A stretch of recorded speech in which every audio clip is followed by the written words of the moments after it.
Hello friends, मैं advocate Ravi Bhardwaj आज आपके सामने एक बहुत ही काम का कानून लेकर के आया हूँ कि पुलिस के सामने आम नागरिक के क्या अधिकार हैं, क्या राइट्स हैं। देखिए दोस्तों, लिटरेट होने का मतलब लिखना पढ़ना ही नहीं होता। आपको अपने राइट्स को जानना पढ़े लिखे होने की एक निशानी है। Every person should know their rights. आज मैं पुलिस के सामने आपकी क्या राइट्स हैं उसके बारे में आपसे बात करूंगा। आप जब पुलिस के सामने पहली बार आते हैं तो जाहिर सी बात है कि थोड़ा हड़बड़ा जाते हैं, और आम लोगों के मन में भी ये सवाल कई बार होते हैं पुलिस की कार्रवाई को लेकर के। और ये सच है कि पुलिस को संविधान में बहुत सारे कानून दिए हुए हैं जिसके तहत वो कार्रवाई करते हैं। उसी तरीके से एक आम नागरिक को भी संविधान में बहुत सारे अधिकार दिए हुए हैं जो उसके अपने खुद के राइट्स हैं। पहली चीज, जब भी आपका कभी पुलिस से सामना हो तो बेहद ज़रूरी है कि आपको सभ्यता का परिचय देना ज़रूरी है, क्योंकि पुलिस का भी तरीका अच्छा हो जाता है आपसे बात करने का जब आप सभ्यता से पुलिस से पेश आते हैं। क्योंकि अक्सर देखा गया है पुलिस वाले इरिटेटेड रहते हैं, 24 घंटे ड्यूटी करते हैं, लॉ एंड ऑर्डर मेंटेन करते हैं। उसके कारण से उनके स्वभाव में थोड़ा बदलाव अक्सर देखा जाता है। जो पहली बात मैं आपको यहाँ बताना चाह रहा हूँ वो ये है कि कभी भी अंधेरा होने के बाद कोई भी पुलिस ऑफिसर आपसे आपकी पहचान पूछ सकता है। आपका नाम, आपका पता, आप कहाँ जा रहे हैं, कहाँ से आ रहे हैं, इस बारे में आपसे बात कर सकता है। तो उसमें इरिटेट होने की ज़रूरत नहीं है, अकड़ने की ज़रूरत नहीं है। ये पुलिस को ये अधिकार है कि वो आपसे आपकी पहचान पूछ सकता है। हो सकता है कि आप कोई अजनबी हैं, दूसरे इलाके से आए हैं, आप क्रिमिनल हैं, आप टेररिस्ट हैं, तो उसमें पुलिस को ये पावर्स हैं, he can ask your identity at any time after 6 PM। अंधेरा होने के बाद कभी भी पुलिस वाला आपसे आपकी पहचान पूछ सकता है। मैं आपको ये बताता हूँ कि हमारा एक कानून है जिसको हम CRPC कहते हैं, क्रिमिनल प्रोसीजर कोड। जब आप आरोपी होते हैं या अपराधी होते हैं, कोई आपने कानून तोड़ा होता है, तो जब तक कोर्ट आपको अपराधी सिद्ध ना कर दे तब तक आप अपराधी नहीं हैं, तब तक आप एक्यूज हैं, तब तक आप आरोपी हैं, और आपके खिलाफ क्रिमिनल प्रोसीजर कोड के तहत पुलिस कार्रवाई करती है। इसमें 2 तरीके के अपराध होते हैं, एक तो cognizable offences and non cognizable offence, संगीन अपराध और गैर संगीन अपराध। जो कॉग्निजेबल ऑफेंसेस होते हैं वो होते हैं जिनमें 3 साल से ज़्यादा की सज़ा होती है, और नॉन कॉग्निजेबल ऑफेंसेस वो होते हैं जिनमें 3 साल से कम की सज़ा होती है, और वो बेलेबल और नॉन बेलेबल दोनों ही तरीके के नेचर के हो सकते हैं।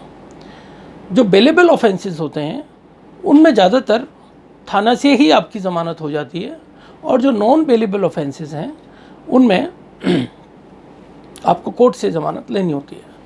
अब पुलिस आपको किन किन अपराधों में अरेस्ट कर सकती है वो मैं आपको बताता हूँ। जो 3 साल से ज़्यादा की साल की सज़ा के वाले जो अपराध हैं, जिनको कॉग्निजेबल ऑफेंसेस कहते हैं, उनमें पुलिस आपको बिना वारंट के कभी भी अरेस्ट कर सकती है। जैसे कि मर्डर है, रेप है, जो हिनियस टाइप की क्राइम्स होते हैं, उसमें पुलिस किसी भी आरोपी को बिना वारंट के अरेस्ट कर सकती है।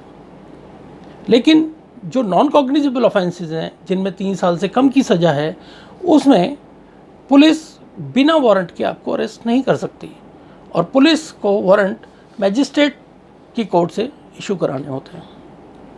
लेकिन हाँ, एक चीज़ और, जिसमें कि कुछ अपराधी कोर्ट से PO डिक्लेयर्ड होते हैं, प्रोक्लेम्ड ऑफेंडर, जो एब्सकॉन्डेड होते हैं, जो भगोड़े होते हैं, उनको पुलिस अरेस्ट कर सकती है। दूसरी बात मैं आपसे जो यहाँ कहना चाहता हूँ कि अरेस्ट का जो मतलब है वो ये होता है कि to taking the body of any person into the custody. Police आपको अरेस्ट करती है तो आपकी बॉडी को अरेस्ट करती है, आपको कब्जे में लेती है, आपके शरीर को कब्जे में लेती है। तो ये ज़रूरी नहीं है कि पुलिस आपको हैंडकफ करे, आपको हथकड़ी लगाए। That depends on the gravity of offence. अगर आपने बहुत सीरियस नेचर का अगर आपने अपराध किया है तो पुलिस आपको हथकड़ी भी लगा सकती है। और अगर ये पुलिस को भरोसा है कि नहीं आप उसकी कस्टडी से नहीं भागेंगे, आपने छोटा मोटा अपराध किया है, तो पुलिस आपको अपने हाथ में हाथ डाल करके अपने थाने ले जाती है और आपको लॉकअप कर देती है। अच्छा, अब जो एक्यूज़ है उसके भी कुछ राइट्स हैं। जब पुलिस किसी आरोपी को गिरफ्तार कर लेती है तो जो पहला क्वेश्चन है वो कोई भी आरोपी, कोई भी व्यक्ति, कोई भी आम नागरिक पुलिस से पूछ सकता है कि आपने मुझे किस अपराध में अरेस्ट किया है, मुझे बताइए। और ये जो राइट है वो क्रिमिनल प्रोसीजर कोड में सेक्शन 50 सब क्लॉज 1 में ये प्रोविज़न है। कोई भी आरोपी पुलिस से पूछ सकता है कि आपने मुझे किस बुनियाद पे अरेस्ट किया है, किस अपराध में अरेस्ट किया है, क्यों मुझे अरेस्ट किया है। And this is a duty of police officer. ये उस पुलिस वाले की ड्यूटी है कि वो उसे बताए at the spot, at the time of arrest, कि मैं आपको इस अपराध में अरेस्ट कर रहा हूँ। Secondly, the right to inform the friends and relative of the accused.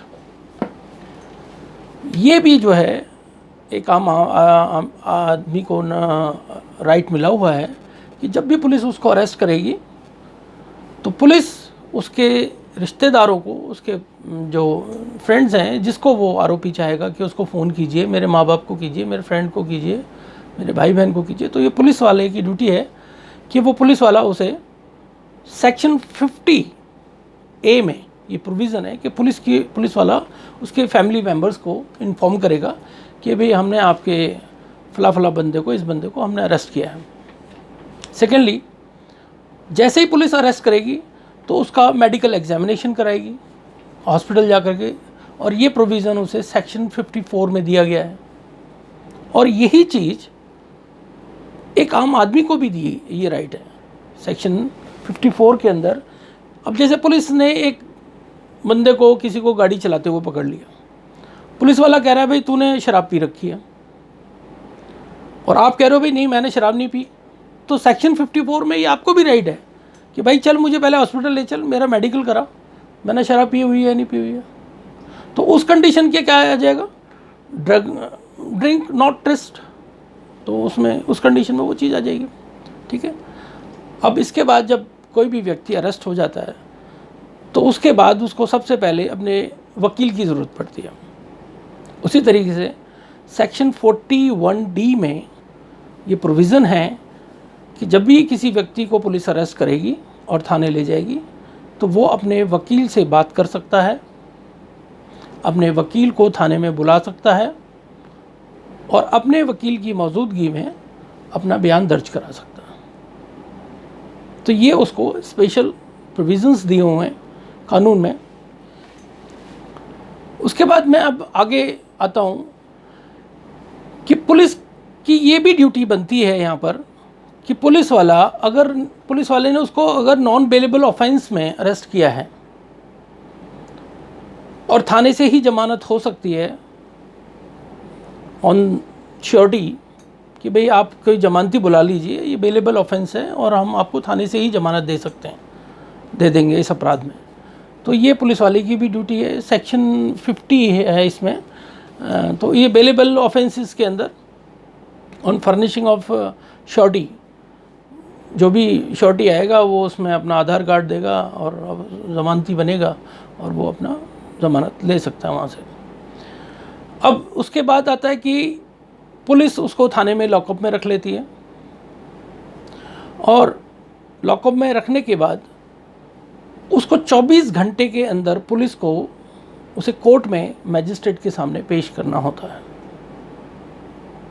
और ये जो कानून है इस सेक्शन 57 में कवर होता है कि पुलिस 24 घंटे से ज़्यादा किसी भी आरोपी को लॉकअप में नहीं रख सकती, लेकिन उसके अंदर जो जर्नी का पीरियड है, जैसे फ़र्ज़ करो किसी आदमी को बिहार से अरेस्ट करके पुलिस ला रही है, तो उसमें बिहार से आने में 3 दिन लग रहे हैं दिल्ली से, तो उस कंडीशन में जो जर्नी का पीरियड है वो उसमें काउंट नहीं होगा।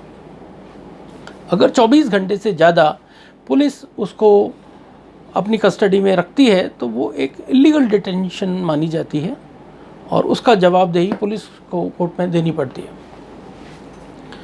जब कोर्ट में पुलिस किसी आरोपी को पेश कर देती है तो फिर पुलिस उसकी पीसी मांगती है किसी भी आरोपी की, कि भाई हमें इसकी पुलिस कस्टडी दी जाए, 3 दिन की, 4 दिन की, 10 दिन की। अगर ज़्यादा हीनेस ऑफेंसेस है, मर्डर किया है, तो हम जी इसमें जो है हथियार बरामद करेंगे, खून के कपड़े बरामद करेंगे, डकैती की है तो वो जो डकैती का सामान है वो रिकवर करेंगे, चीटिंग की है तो वो पैसे रिकवर करेंगे। तो उस कंडीशन में पुलिस कोर्ट में पेश करके आरोपी को जज से पीसी मांगती है, जिसको पुलिस कस्टडी कहते हैं। तो अगर पुलिस को पीसी मिल जाती है तो पुलिस उसे वापस लेकर के थाने आ जाती है, और अगर उसको पीसी नहीं मिलती है तो जेसी मिलती है। जेसी मीन्स जुडिशियल कस्टडी। अब वो डिपेंड करता है कोर्ट पे कि कोर्ट उसे आरोपी को 14 दिन के लिए भेजे, 15 दिन के लिए भेजे, कब तक के लिए भेजे। फिर वो वापस दोबारा कोर्ट में आता है 14 दिन के बाद, फिर उसकी फिर आगे एक्सटेंड कर देते हैं। तो काइंड ऑफ ये सिचुएशन रहता है। अगर पुलिस को पुलिस कस्टडी मिल जाती है 3 दिन की, 5 दिन की, 10 दिन की, तो उस कंडीशन के अंदर पुलिस हर 48 घंटे बाद आरोपी का मेडिकल एग्जामिनेशन कराएगी डॉक्टर से, हॉस्पिटल जा करके। क्योंकि उस कंडीशन में कई बार ये होता है कि ये आरोप भी लगाते हैं कि मुझे मारा है, पीटा है, ये सब किया है। तो उस कंडीशन में ये कानून में प्रोविज़न है कि पुलिस उसका हर 48 घंटे में मेडिकल एग्जामिनेशन कराएगी। लेकिन पुलिस के पास बड़े नायाब तरीके हैं पीटने के, जो कि कभी मेडिकल में भी नहीं आते। तो ये एक अलग चीज़ है जो मैं पर्सनली मिलके आपको बता सकता हूँ कि पुलिस के मारने के तरीके क्या होते हैं जो मेडिकल में नहीं आते। चलो एनीवेज, आर्टिकल 22 क्लॉज 1 में किसी भी आरोपी को ये राइट होता है कि वो अपनी चॉइस का एडवोकेट एंगेज करे अपने मुकदमे में। उसके अंदर उसको फ्रीडम होती है, उसको कोई फोर्स नहीं कर सकता कि भाई तू हमारा ये एडवोकेट है, इसको कर ले। तो इसमें कॉन्स्टिट्यूशन ऑफ इंडिया, जो हमारा भारत का संविधान है, उसमें जो आर्टिकल 22 है सब क्लॉज 1, उसके अंदर ही have complete right to appoint his advocate of his choice. और if the person is indigent and pauper, अगर आदमी बहुत गरीब है और वो वकील नहीं कर सकता, तो उस कंडीशन में कानून उसको लीगल एड भी प्रोवाइड कराती है। एक लीगल एड होती है हर कोर्ट में, लीगल एड अथॉरिटीज़ होती हैं, तो उसके अंदर वकील होते हैं। तो वो कानून में उसको प्रोविज़न है कि भाई ठीक है, आपके पास वकील करने के पैसे नहीं हैं तो आपको हम वकील करते हैं, और वो वकील पर हियरिंग के हिसाब से उनके पास वो आते हैं। तो मैं बहुत सारी चीज़ें इसमें बता रहा हूँ। और इसके अलावा एक्यूज़ को अपना कोर्ट में एविडेंस देने का भी राइट है, क्योंकि कानून में ये प्रोविज़न है राइट टू हर्ड। हर बंदे को सुनने की अपॉर्चुनिटी दी जाएगी, बिना सुने किसी को भी अपराधी घोषित नहीं किया जा सकता। तो ये कानून में एक आम नागरिक के राइट्स हैं। इसके अलावा अब मैं जो बात करूँगा वो लेडी एक्यूज़ की बात करूँगा। कुछ आरोपी महिलाएं भी होती हैं। तो जो बातें मैंने अभी तक आपको बताई हैं, जो अभी मैंने बताए कि एक आम आदमी के क्या राइट्स हैं, उसी तरीके से वही राइट्स लेडीज़ पर भी फॉलो होते हैं। वही राइट्स लेडीज़ के भी हैं, लेकिन थोड़ा लेडीज़ को अलग से स्पेशल प्रिविलेजेस मिले हैं कानून में। वो ये हैं कि अगर लेडी को अरेस्ट करना है तो लेडी पुलिस ही अरेस्ट करेगी, लेडी कांस्टेबल ही अरेस्ट करेगी, उसे कोई भी जेंट्स पुलिस ऑफिसर हाथ नहीं लगा सकता। दूसरी बात, पुलिस कभी भी किसी लेडी को अंधेरा होने के बाद अरेस्ट नहीं करेगी। 6 बजे के बाद, सूर्यास्त होने के बाद और सूर्योदय से पहले पुलिस किसी लेडी को अरेस्ट नहीं करेगी। लेकिन अगर कोई हीनेस ऑफेंस है, अगर लेडी कोई टेररिस्ट है या उसने कोई मर्डर किया है, उस केस में वो वांटेड है, तो पुलिस उसको रात को भी अरेस्ट कर सकती है। लेकिन ये शर्त है कि उसे जब भी कोई अरेस्ट करेगा तो वो लेडी कांस्टेबल ही अरेस्ट करेगी। तीसरी बात कि कभी भी किसी महिला को, किसी लेडी को थाने में 6 बजे के बाद, अंधेरा होने के बाद पूछताछ के लिए नहीं बुलाया जाएगा। ये भी एक स्पेशल प्रिविलेजेस मिले हुए हैं लेडीज़ को। और सेक्सुअल हैरेसमेंट के जो केसेस हैं उनमें सिर्फ लेडी पुलिस ऑफिसर ही इन्वेस्टिगेटिंग ऑफिसर होगी, ये भी एक प्रिविलेज मिला हुआ है। और अब तो लेडीज़ हेल्प डेस्क हर थाने में बन गई हैं। हर थाने में एक अलग से महिला कांस्टेबल बैठी होती है, एक हेल्प डेस्क होती है। कोई भी महिला जाएगी तो लेडी पुलिस ही उसको एंटरटेन करेगी। कोई जेंट्स के पास अगर वो चाहती है कि कुछ बहुत सारी चीज़ें ऐसी होती हैं जो कि वो हेजिटेट कर सकती है किसी जेंट्स के सामने और नहीं बात कर सकती, तो लेडी कांस्टेबल हर थाने में होती है जो उसको मिली होती है। ये कुछ लेडीज़ के राइट्स हैं जो मैंने आज आपको, जो आम आदमियों के अधिकार हैं जब वो पुलिस के सामने जब आते हैं। इसके अलावा जो ट्रैफिक रूल्स के नियम हैं उनमें जब पुलिस फेस करती है रोड पर पुलिस ऑफिसर्स को, उसके ऊपर मैं एक आपसे फिर बात करूंगा, एक अलग वीडियो बनाऊंगा। और मैं लास्ट में ये बात कहना चाहूँगा कि मेरे इस चैनल को let's legal with advocate Ravi Bhardwaj, इसको प्लीज़ आप सब्सक्राइब करें और बेल आइकन को दबाएं, जिससे कि और भी जो मैं वीडियो आपके सामने समक्ष लाऊं तो उसका नोटिफिकेशन आपको मिलता रहे। Till then goodbye, thanks a lot.